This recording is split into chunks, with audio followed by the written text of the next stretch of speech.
Tak ada yang tahu pasti sejak kapan desa kelam menyimpan rahasia kelam yang tak bisa dijelaskan logika. Konon, di tengah rimbunnya hutan yang mengurung desa, tersembunyi sebuah gerbang gaib yang hanya terbuka bagi mereka yang tersesat atau dipanggil oleh sesuatu yang tak kasat mata. Satu persatu penduduk yang penasaran hilang tanpa jejak. Dan mereka yang kembali tak lagi sama, matanya kosong, jiwanya hampa, seolah ada bagian dari diri mereka yang tertinggal di balik gerbang itu. Malam ini, kisah mengerikan itu kembali terulang. Siapkah kamu membuka gerbang gaib desa kelam? Malam itu kabut turun lebih tebal dari biasanya, menutupi setiap jalan setapak di desa kelam seperti tirai rahasia yang enggan terbuka. Angin berbisik aneh, membawa suara samar yang terdengar seperti panggilan lirih.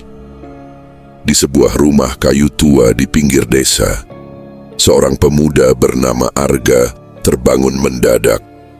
Keringat dingin membasahi lehernya, padahal udara begitu dingin menusuk. Di mimpinya, ia melihat gerbang tua berlumut berdiri di tengah hutan, terbuka lebar, dan di baliknya ada bayangan hitam tanpa wajah yang melambai memanggilnya. Arga berpikir itu hanya bunga tidur, sampai ia sadar. Di bawah jendela kamarnya ada suara ranting patah. Saat ia berani mengintip, tidak ada siapa-siapa, tapi tanah di bawah jendelanya basah, penuh jejak kaki, jejak yang mengarah ke hutan. Malam itu, tanpa pikir panjang, Arga mengambil senter dan mengikuti jejak tersebut, seolah sesuatu telah menariknya menuju gerbang gaib yang selama ini hanya dianggap dongeng. Langkah demi langkah, Arga menembus gelapnya hutan, ditemani suara ranting patah yang terdengar di kejauhan, seolah ada yang berjalan bersamaan dengannya, tapi tak pernah terlihat. Cahaya senternya bergetar, mengikuti detak jantung yang semakin tak beraturan. Tiba-tiba angin berhenti berhembus dan sunyi menggantung berat di udara. Di depan sana, samar-samar mulai terlihat gerbang tua yang ia lihat dalam mimpinya. Besi-besinya berkarat, dihiasi sulur akar dan lumut, namun anehnya, gerbang itu terbuka seperti sudah menunggunya. Di tanah sekitar bertebaran sisa-sisa kain robek dan sesuatu yang membuat darah Arga beku, liontin kayu milik temannya, Bima, yang hilang seminggu lalu tanpa jejak. Baru saja ia hendak mundur, suara lirih terdengar di balik gerbang, samar tapi jelas, suara yang ia kenal. Arga, tolong aku. Dengan tangan gemetar ia melangkah lebih dekat, dan saat ia melongok melewati gerbang, dunia di balik sana bukan lagi hutan, melainkan lorong kabut panjang yang dipenuhi bisikan. Bisikan yang memanggil namanya berulang kali, seperti kutukan yang tak bisa ditolak. Dengan langkah berat, Arga mengangkat kakinya dan melangkah melewati gerbang tua itu. Begitu kakinya menyentuh tanah di sisi lain, udara mendadak berubah. Kabut di sekelilingnya lebih tebal, bau tanah basah bercampur bau besi karat menusuk hidung, dan suara bisikan semakin jelas. Bukan lagi hanya satu suara, tapi banyak. Puluhan, mungkin ratusan suara, saling tumpang tindih, menyebut namanya dengan nada yang sama, pelan, panjang, dan menyeramkan. Di kejauhan, samar-samar, sosok manusia berdiri membelakanginya. Tubuh itu kaku, diam, seolah menunggu. Arga mencoba memanggil, Bima. Sosok itu perlahan menoleh, dan wajahnya bukan lagi wajah temannya. Matanya kosong, hitam, dan senyum tipis mengembang di bibirnya, seolah senang melihat Arga terjebak di tempat itu. Tanpa suara, sosok itu mengangkat tangannya, menunjuk ke arah lebih dalam, ke lorong kabut yang gelap gulita. Dari kegelapan, bayangan lain mulai bermunculan, satu persatu, menyerupai orang-orang yang pernah hilang dari desa. Dan saat Arga ingin berbalik, gerbang di belakangnya sudah menghilang, seolah ia tak pernah datang dari dunia luar. Langkah Arga terhenti. Jantungnya berdegup semakin keras, tubuhnya terasa berat, seolah sesuatu menahannya agar tidak bisa lari. Suara bisikan itu berubah menjadi jeritan, begitu dekat di telinga, padahal tak ada siapapun di sampingnya. Sosok-sosok itu mulai bergerak mendekat perlahan tapi pasti, membentuk lingkaran di sekelilingnya. Di antara wajah-wajah kosong itu, ia kembali melihat Bima. Kali ini lebih jelas, wajahnya pucat, bibirnya sobek seperti dipaksa tersenyum, dan matanya basah menatap Arga dengan lirih. Dari mulut Bima keluar suara pelan, nyaris berbisik, "Kamu terlambat, sekarang giliran kamu yang menjaga gerbang." Tiba-tiba, tanah di bawah kaki Arga retak, muncul celah hitam pekat seperti jurang tanpa dasar. Akar-akar hitam merambat dari celah itu, melilit kakinya, menariknya perlahan ke dalam kegelapan. Di saat-saat terakhir, Arga bisa melihat sosok-sosok lain yang baru saja terperangkap, wajah-wajah baru yang ia kenali. Wajah penduduk desa yang selama ini dikira hilang di hutan. Dan suara terakhir yang ia dengar sebelum tubuhnya lenyap di dalam kegelapan adalah bisikan yang sangat familiar. "Selamat datang, penjaga baru gerbang gaib desa Kelam." Tubuh Arga semakin dalam ditarik akar-akar hitam itu, namun di detik terakhir sebelum seluruh badannya tenggelam, sebuah cahaya merah menyala di kejauhan, membakar kabut yang menyelimuti tempat itu. Akar-akar hitam terhenti, seolah ketakutan pada cahaya tersebut. Perlahan Arga terlepas, jatuh terhempas di tanah dingin, tubuhnya lemas dan nafasnya berat. Dari arah cahaya, sosok misterius muncul, memakai jubah hitam dengan topeng kayu yang aneh, matanya menyala merah di balik topeng itu. Sosok itu berjalan mendekat, tanpa suara, lalu berbisik, "Kau belum waktunya di sini, masih ada sesuatu yang harus kau temukan."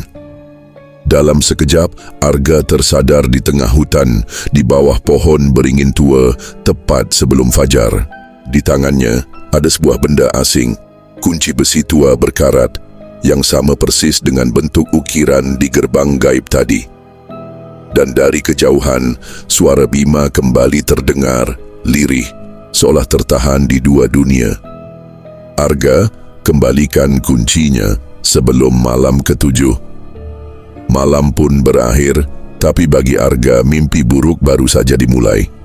Matahari pagi di desa Kelam tak pernah terasa hangat. Kabut tipis selalu menggantung di udara, seolah menolak pergi. Arga terbangun di kamarnya, tubuhnya lemas, bekas lumpur hitam masih menempel di kedua kakinya, bukti bahwa apa yang ia alami semalam bukan mimpi. Di telapak tangannya, kunci besi tua itu masih ada, berat, dingin dan terasa hidup, seolah berdenyut pelan-pelan. Sepanjang hari, Arga berkeliling desa, mencoba mencari tahu tentang bentuk kunci itu.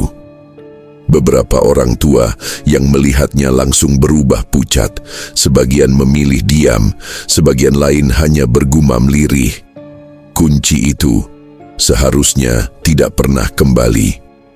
Di ujung desa, Arga mendatangi rumah Pak Wira, seorang pria tua yang dikenal paling lama tinggal di desa Kelam. Saat Pak Wira melihat kunci itu, ia hanya menatap lama, sebelum akhirnya berkata dengan suara berat, "Kau sudah membuka sesuatu yang seharusnya tetap terkunci, nak. Gerbang gaib itu bukan sekadar mitos, dan kuncinya selalu memilih siapa yang jadi penggantinya." Arga yang bingung bertanya, "Menggantikan siapa, Pak?" Pak Wira menatap ke arah hutan, matanya kosong, lalu berbisik pelan, "Menggantikan mereka yang sudah dikorbankan sebelumnya." Sebelum Arga sempat bertanya lebih jauh, angin sore bertiup pelan, membawa bisikan yang sama seperti malam itu. Kali ini, meski di siang bolong, bisikan itu terdengar jelas di telinga Arga. "Waktu kamu hampir habis, malam ketujuh semakin dekat." Malam mulai merayap cepat, dan sebelum kegelapan sepenuhnya jatuh, Pak Wira memutuskan membawa Arga ke tempat yang tak pernah lagi disentuh oleh warga desa. sebuah gudang tua di belakang balai desa yang terkunci rapat dan dipenuhi ilalang liar. Dengan tangan gemetar, Pak Wira membuka pintu gudang, mengungkap sebuah kotak kayu berukir simbol aneh, penuh goresan seperti mantra yang sudah usang. Di dalam kotak itu tersimpan lembaran-lembaran buku tua, peta hutan, dan sebuah catatan rapuh. Pak Wira mulai bercerita. Suaranya bergetar, seperti menahan sesuatu yang lama terkubur. Dulu, sebelum desa ini berdiri, tempat ini adalah wilayah pemujaan.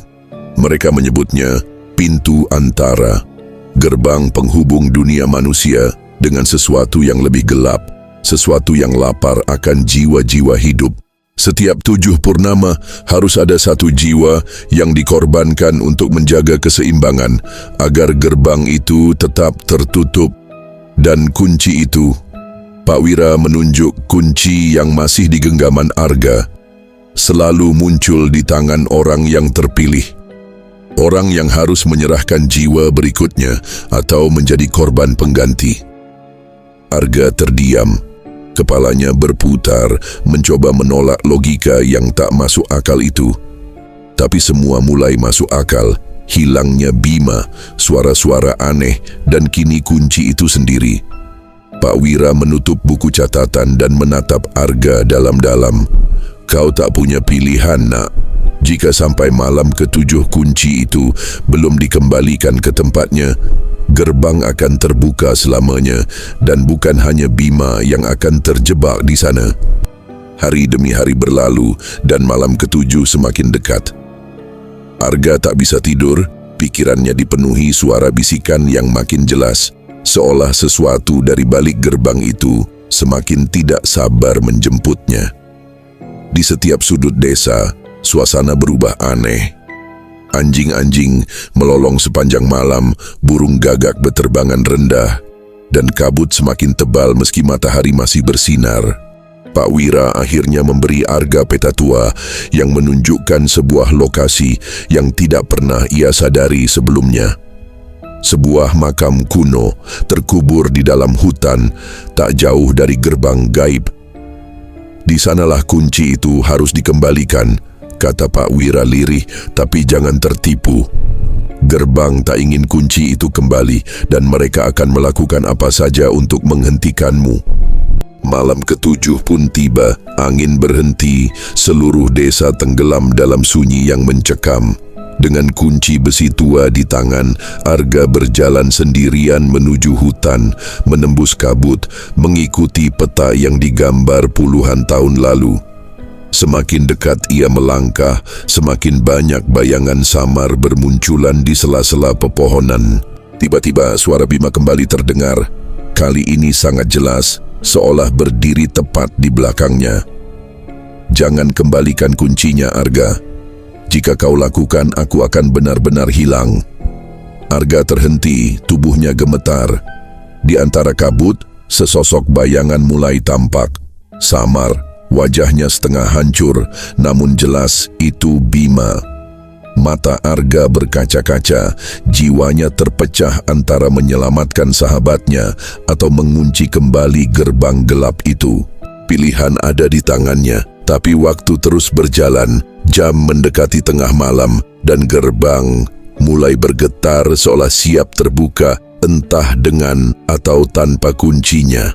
Suara detak jam terasa seperti palu yang memukul-mukul kepala Arga, semakin keras dan berat, seolah waktu tak memberi ruang untuk berpikir. Bima berdiri di hadapannya dengan wajah yang perlahan berubah. Dari sahabat yang ia kenal menjadi sosok asing bermata hitam pekat menatapnya tanpa kedipan. Kalau kamu kembalikan kunci itu, bisik Bima, suaranya seperti bergema dari dalam tanah. Kamu akan kehilangan lebih dari sekadar aku. Kabut di sekeliling mulai menggumpal, seperti dinding hidup yang menutup semua jalan keluar. Dari balik kabut, sosok-sosok lain mulai muncul. Wajah-wajah penduduk desa yang selama ini dikira hilang. Mereka semua berdiri diam, menatap Arga, seolah menanti satu keputusan. Sementara di atas makam kuno yang tergambar di peta, batu nisan tua itu mulai retak sendiri, mengeluarkan suara lirih, seperti seseorang di bawah tanah yang memukul-mukul dari dalam, menuntut dilepaskan. Arga berdiri di tengah semua itu, kunci besi tua bergetar di tangannya, dan sebuah bisikan baru muncul. Bukan suara Bima, bukan suara para korban, tapi suara perempuan, lembut namun mengerikan. Pilihanku sudah kau ambil, sekarang giliranmu memilih. Langit yang gelap mulai berubah, bulan tampak memerah, pertanda malam ketujuh benar-benar telah dimulai. Dan dari kejauhan, suara lonceng berdentang pelan, meski tak ada satupun gereja di desa Kelam. Dentingan lonceng terus berbunyi, lambat, panjang, dan setiap dentingnya membuat udara di sekitar Arga semakin dingin, menusuk hingga ke tulang. Sosok-sosok di balik kabut mulai bergerak perlahan, seperti pasukan mayat hidup yang dipanggil oleh suara lonceng itu. Mata mereka kosong, namun tatapan mereka terkunci pada satu titik, kunci di tangan Arga. Sementara itu suara perempuan tadi terdengar semakin jelas, seolah ia berdiri tepat di samping Arga, meskipun saat ia menoleh tak ada siapapun di sana. Kunci itu bukan hanya membuka gerbang, bisik suara itu, tapi juga mengikat jiwa yang memilikinya. Dan sekarang jiwa kamu yang jadi taruhannya. Arga mulai mengerti. Kunci itu bukan sekadar benda tua, ia adalah penghubung antara dua dunia.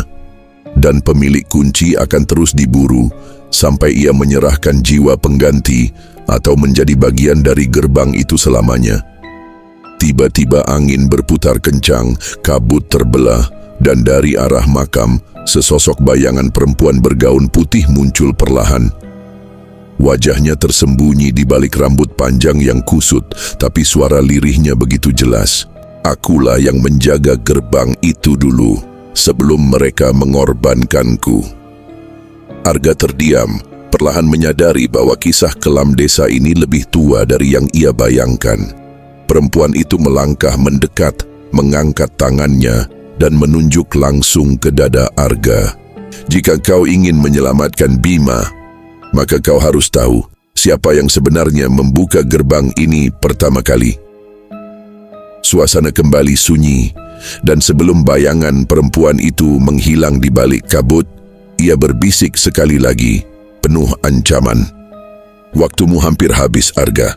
Kau hanya pion dalam permainan lama, dan malam ketujuh baru saja dimulai. Setelah bayangan perempuan itu lenyap di balik kabut, Arga berdiri kaku di tempat, jantungnya berdebar keras. Kata-kata perempuan itu bergema di kepalanya. Siapa yang pertama membuka gerbang? Keesokan paginya, dengan tubuh yang masih lemas, Arga kembali mendatangi Pak Wira, mendesak agar lelaki tua itu menceritakan semua yang ia tahu. Pak Wira menatap Arga lama, sebelum akhirnya ia membuka laci meja tua di sudut rumahnya. Dari dalam, ia mengeluarkan sebuah foto lusuh hitam putih yang sudah hampir pudar. Di foto itu, tampak sekelompok orang berdiri di depan hutan, wajah-wajah penduduk lama desa Kelam. Tapi ada satu sosok yang membuat Arga membeku. Di antara mereka, berdiri seorang perempuan muda bergaun putih dengan rambut panjang terurai. Wajah yang sama persis seperti bayangan yang ia temui di makam semalam. Namanya Sari, bisik Pak Wira pelan. Dia adalah korban pertama, penjaga pertama gerbang itu. Dulu dia dikorbankan oleh orang-orang desa sendiri dalam perjanjian yang tak pernah bisa dibatalkan. Arga menatap foto itu dengan tangan gemetar, semakin sadar bahwa Bima, dirinya, bahkan seluruh desa sudah terikat oleh perjanjian yang sangat tua. Perjanjian yang kini mulai menagih harga yang belum lunas. Pak Wira menatap keluar jendela, menatap ke arah hutan sebelum berkata lirih. Dan yang membuka gerbang pertama kali bukan Sari, tapi seseorang yang masih hidup, dan orang itu ada di desa ini. Seketika, suara bisikan halus kembali terdengar di telinga Arga, suara yang sama, milik Sari. Aku akan menunjukkan siapa dia sebelum malam ketujuh berakhir. Malam ketujuh akhirnya datang. Udara di Desa Kelam semakin berat, seolah seluruh alam menahan napas, menanti satu keputusan. Arga kembali ke hutan, mengikuti bisikan samar yang menuntunnya. Suara Sari semakin jelas, seperti memandu langkahnya menuju makam tua. Di sana, kabut berputar perlahan, membentuk sosok Sari. Wajahnya kini lebih jelas, pucat, dingin, tapi tak lagi mengancam. Dengan suara lirih ia berkata, "Kau ingin tahu siapa yang membuka gerbang pertama kali? Dia selalu dekat, lebih dekat dari yang kau bayangkan." Arga menoleh, menatap sekitar, dan matanya berhenti pada satu sosok. Dari balik kabut, Pak Wira berjalan pelan, membawa lentera tua di tangannya. Wajahnya tenang, namun tatapan matanya kosong, seperti seseorang yang sudah menyerah pada takdir. Sari menatap Pak Wira, lalu berbisik di telinga Arga, "Dialah yang memulainya. Dia yang menyerahkan aku dan banyak jiwa lain setelahku demi keselamatan dirinya sendiri." Pak Wira berhenti beberapa langkah dari Arga, suaranya berat dan penuh beban. "Kau harusnya tak pernah menemukan kunci itu, Nah. Seharusnya aku menyelesaikan ini bertahun-tahun lalu, tapi aku pengecut. Aku biarkan mereka terjebak, satu persatu, termasuk Bima." Arga gemetar, semua potongan teka-teki selama ini mulai tersusun rapi. Kunci itu bukan kebetulan, kunci itu memang ditinggalkan untuknya. Dipilih oleh Pak Wira sebagai korban selanjutnya untuk menunda kematiannya sendiri. Sari perlahan menghilang, meninggalkan suara terakhir yang menggema di kepala Arga. "Pilihanmu menentukan nasib desa ini." Arga menatap kunci di tangannya, lalu memandang Pak Wira yang hanya menunduk pasrah. Dalam hening yang mencekam, Arga melangkah ke makam, meletakkan kunci di atas nisan retak, dan dalam sekejap, tanah mulai bergetar.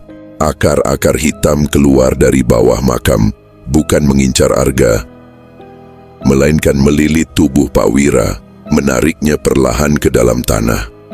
Pak Wira tidak melawan, hanya menatap Arga dengan senyum tipis yang penuh rasa bersalah. Gerbang gaib pun menutup perlahan. Udara desa kembali tenang, kabut perlahan menghilang. Tapi saat Arga berbalik untuk pergi, ia melihat bayangannya sendiri terpantul di air genangan tanah. Namun, bayangan itu tidak bergerak mengikuti dirinya. Bayangan itu tersenyum tipis dengan mata hitam legam. Dan di telinganya, bisikan halus terdengar untuk terakhir kalinya. Penjaga baru sudah dipilih. Terima kasih sudah menonton. Jika kalian suka video ini, jangan lupa like, share, dan subscribe agar tidak ketinggalan kisah-kisah horor lainnya. Punya pengalaman mistis? Tulis di kolom komentar, siapa tahu cerita kalian akan kita bahas di video berikutnya. Sampai jumpa.